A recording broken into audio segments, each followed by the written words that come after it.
నమస్తే, నేను మీ ఈశ్వర్. ఈ6 న్యూస్కి స్వాగతం. వార్తల్లోని ముఖ్య అంశాలు. తెలంగాణలో కాంగ్రెస్ ఎమ్మెల్సీ అభ్యర్థులను ఆ పార్టీ అధిష్టానం ఖరారు చేసింది. 4 స్థానాల్లో 1 స్థానాన్ని సిపిఐకి కేటాయించింది. మిగిలిన 3 స్థానాలకు కాంగ్రెస్ అభ్యర్థులుగా అద్దంకి దయాకర్, శంకర్ నాయక్, విజయశాంతి పేర్లు ఖరారు చేస్తూ ఏఐసిసి ప్రధాన కార్యదర్శి కేసీ వేణుగోపాల్ ఉత్తర్వులు జారీ చేశారు.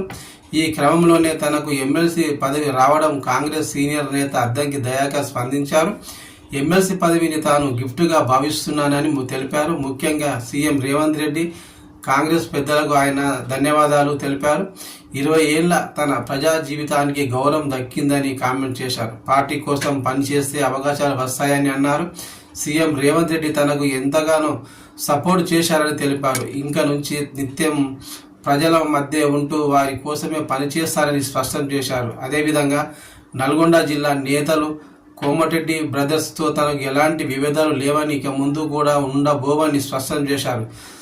కేబినెట్ పదవిపై తనకు ఆశలు లేవని అద్దంకి దయాకర్ అన్నారు.